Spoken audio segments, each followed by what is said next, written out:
धाकड़ खबर, बेखौफजुमा बेबाक अंदाज। धाकड़ खबर के न्यूज रूम से मैं आपके साथ हूं अकरम रईस खान। एक तस्वीर आपके सामने रखने जा रहा हूं जो दिल्ली एनसीआर के नोएडा जिले से आ रही है। हालांकि जिले का नाम नोएडा नहीं है, आपको पहले भी कई बार बताया है। आधा नाम नोएडा और आधा नाम ग्रेटर नोएडा है और जिले का पूरा नाम गौतम बुद्ध नगर है। लेकिन नोएडा से खबर आना अपने आप में दिखाता है कि यहाँ पुलिस क्या कर रही है। उत्तर प्रदेश में आजकल एक थाने बनाए गए हैं जिनको कहा जाता है साइबर क्राइम थाने। ये थाने सीधे लखनऊ से ऑपरेट होते हैं। साइबर का मतलब आप लोग समझ ही गए होंगे, इंटरनेट की दुनिया से जुड़े हुए जो अपराध होते हैं उसके लिए एक अलग थाना पूरे ज़िले में बना दिया जाता है। जैसे हर ज़िले में एक महिला थाना, आपको इनसे पूछे पूरे ज़िले में एक महिला थाना बना देते हो। ज़िला फैला होता है 100-150 किलोमीटर के दायरे में। अब एक महिला थाने में ही जाएगी अपने साथ जो घटना दुर्घटना होगी उसकी जाँच के लिए।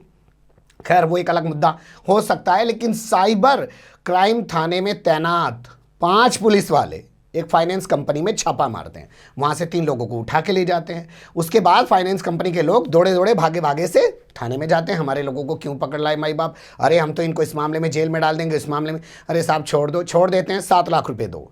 वो कहते हैं 7 लाख तो नहीं दे पाएंगे, तो तय होता है 5 लाख रुपए में। 5 लाख में तय हो जाने के बाद 2 लाख कैश दे दिए जाते हैं। भैया 2 ले लो, 3 बकाया कर लो, वो बाद में दे देंगे। तो 2 देने के बाद उन तीनों शख्सों को, जो 3 लोग थे फाइनेंस कंपनी के, उनको छोड़ दिया जाता है। बाकी के 3 लाख रह भी तो जाते हैं ना। तो पुलिस वाले अब तकाजा शुरू करते हैं। तो तकाजा करने के लिए एक बंदे को हायर किया जाता है। ये बंदा एक होटल का मैनेजर है, गाजियाबाद का रहने वाला है। मतलब पुलिस वालों का गैंग समझिए। अब आप अगर किसी को उठा के ले जाना है तो थाने में तो सीसीटीवी लगा है, वहाँ रखेंगे तो कोई पकड़ लेगा। तो भैया किसी होटल वाले को पकड़ लो, हाँ भाई तेरे होटल का एक कमरा हमें चाहिएगा, यहाँ पे लाया करेंगे हम, जो पंछी हमें उड़ाने होते हैं उनको लाके हम यहाँ पे रखेंगे और बाद में उनको यहाँ से उड़ाया करेंगे और उस बहाने कुछ मिला करेगा तो तेरा भी दाल दलिया हो जाया करेगा। तो उसको हायर किया जाता है। वो घूम रहा है पैसे लेने के लिए, कभी यहाँ बुला रहा है कभी वहाँ बुला रहा है, सड़क पे चक्कर कटा रहा है। तो जो पीड़ित है फाइनेंस कंपनी का मालिक, वो चौक पहुंच जाता है पुलिस चौकी में।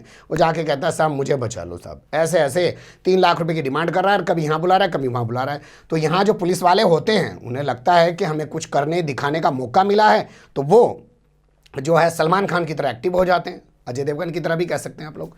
तो उसके बाद एक्टिव हो जाने के बाद उसको जाके पकड़ लेते हैं। अब जैसे ही उसको पकड़ते हैं और उसे पूछताछ करते हैं, बता तू कौन है, तो बताता है मेरा नाम सोनू है और मैं गाजियाबाद का रहने वाला हूँ, नोएडा के एक होटल का मैनेजर हूँ, बता किसके साथ मिलके तू ये कर रहा है। और उसके बाद पुलिस जाके पकड़ती है नितिन चौधरी को। नितिन चौधरी सिपाही है साइबर क्राइम थाने का। इसके बाद तो पूरी पुलिस में खलबली मच जाती है, चौकी वालों के पैरों से ज़मीन निकल जाती है। उन्हें लगता है मामला गड़बड़ हो गया है, अगर इससे बचना है तो फ़ौरन अपने आला अधिकारी को सूचना दे दी जाए। तो फ़ौरन अपने थाने में फेज़ 3 थाना पड़ता है, 12-22 पुलिस चौकी है, उस पर तैनात पुलिस वालों ने कारनामा कर दिखाया। और उसके बाद ये खबर पहुंच जाती है आला अधिकारियों तक। आला अधिकारी इस मामले में बाकायदा एक प्रेस कॉन्फ्रेंस करते हैं और बताते हैं कि 12-22 पुलिस चौकी और फेज़ 3 थाने की जो पुलिस है उसने मिलकर एक शख्स को, जो एक होटल का मैनेजर है, साथ ही एक सिपाही को जिसका नाम नितिन चौधरी है, उसको गिरफ्तार कर लिया। जबकि 4 पुलिस वाले, एक दरोगा समेत, अभी फरार है। कैसे यहाँ के सेंट्रल डीसीपी इस मामले की जानकारी दे रहे हैं, जिनका नाम हरीश चंद्र बताया जा रहा है, आप उन्हीं की ज़बानी सुन लीजिए। ये एक एफआईआर आज दर्ज हुई है थाना फेज़ 3 में, जो कि भ्रष्टाचार अधिनियम और एक्सटॉर्शन से संबंधित है। इसमें 2 लोगों को, एक कांस्टेबल नितिन चौधरी और एक सोनू नाम के शख्स को गिरफ्तार किया गया है। घटनाक्रम कुछ इस प्रकार का है। कल पुलिस को एक सूचना प्राप्त हुई थी कि कुछ लोगों का अपहरण कर लिया गया है और बदले में एक्सटॉर्शन मांगा जा रहा है, जिसमें तत्काल 12-22 चौकी से कुछ पुलिस स्टाफ और हमारे एसीपी साहब एक्टिव हुए और फिर उसमें 2 लोगों को पकड़ा गया। उनको पकड़ा गया तो उनके द्वारा बताया गया कि वो साइबर क्राइम थाना, जो नोएडा में स्थित है परंतु लखनऊ से संचालित होता है, उसके सब इंस्पेक्टर चेतन प्रकाश और 5 कांस्टेबल एक प्रकरण की जांच कर रहे थे। उस जांच में ये लोग सेक्टर 65 में स्थित एक कंपनी में गए, वहाँ से 3 लोगों को लेकर के आए और उनसे 2 लाख रुपए लिया। उसके बाद उनको छोड़ा गया और पुनः कांस्टेबल नितिन चौधरी के द्वारा इसमें पैसा मांगा जा रहा था और उसी क्रम में जो है इन लोगों की गिरफ्तारी की गई है। इसमें अभी 5 लोग शेष हैं, उनकी भी जो है वो शीघ्र गिरफ्तारी की जाएगी। टोटल 7 लोग हैं, जिसमें से 2 लोगों की गिरफ्तारी हो चुकी है, बाकी 5 लोगों की भी शीघ्र गिरफ्तारी की जाएगी। 5 लोग कौन है वो? 5 पुलिस के लोग हैं, सब इंस्पेक्टर और 4 कांस्टेबल्स। सुन लिया आपने हरीशचंद्र जी ने कैसे कैसे पूरे मामले को बताया। अब इसमें एक चीज़ अधूरी और रह गई है, वो भी आपको जाननी चाहिए। तो उन चारों पुलिस वालों के पहले नाम बताते हैं और फिर बताएंगे कि ये कंपनी कहाँ पे स्थित है नोएडा के अंदर। दरोगा का नाम बताया जा रहा है चेतन प्रकाश, और इसके अलावा 4 सिपाही और हैं। मैं शायद ऊपर 4 बोल के, टोटल कुल मिला के 5 लोग ये फरार हैं। सिपाहियों के नाम थोड़ा गौर से सुनिएगा, आपको कुछ नामों में सिमिलैरिटी दिखाई देगी, समानता दिखाई देगी। जैसे एक सिपाही का नाम सुमित पावला, दूसरे सिपाही का नाम सुमित शर्मा, तीसरे सिपाही का नाम सुमित भंडार। मतलब सिपाही हैं तो सारे सुमित नाम के इकट्ठे, वो भी साइबर क्राइम थाने के अंदर। और चौथे सिपाही का नाम अतुल नागर हैं। ये सब फरार हैं, इनकी तलाश की जा रही है। आपने डीसीपी महोदय की ज़बानी सारी चीज़ों को सुन लिया। अब इसमें एक चीज़ आपके लिए जानने लायक और रह गई है कि कंपनी क्या है आखिर जिस पर छापेमारी की गई है। तो सेक्टर 65 थाना है नोएडा का, उसके इलाके में एक फाइनेंस कंपनी है जिसका नाम है बंधन फाइनेंस, लोन वगैरह देने का काम करती है।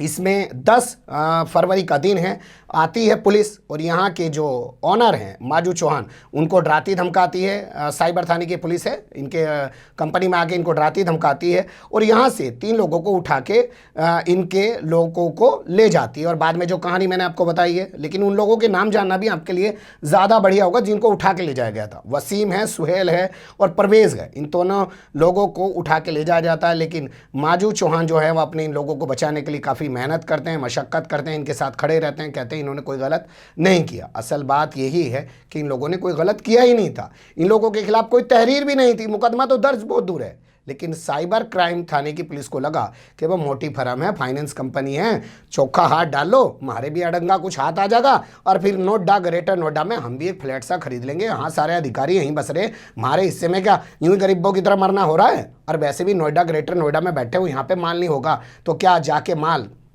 जालौन में मिलेगा, झांसी में माल मिलेगा या सोनभद्र के अंदर जाके माल मिलेगा? माल तो यहीं बसा पड़ा है नोएडा और गाजियाबाद में। तो एक तस्वीर उभर रही थी जो दिखा रही है कि उत्तर प्रदेश पुलिस खुद किस कदर अपराधी बन चुकी है।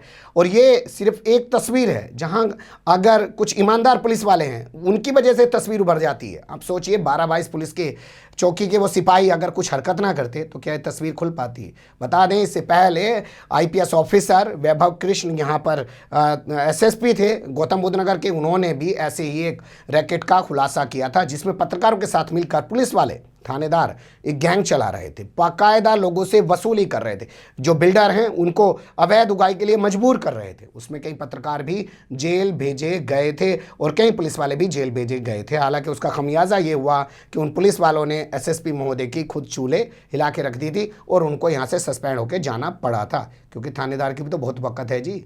थानेदार कोई हल्का आदमी थोड़ी है या एसएसपी कुछ भी कर लेगा। थानेदार के रिश्तेदार भी भाजपा के अंदर मंत्री नेता सब बने बैठे। बने रहिएगा धाकड़ खबर के साथ।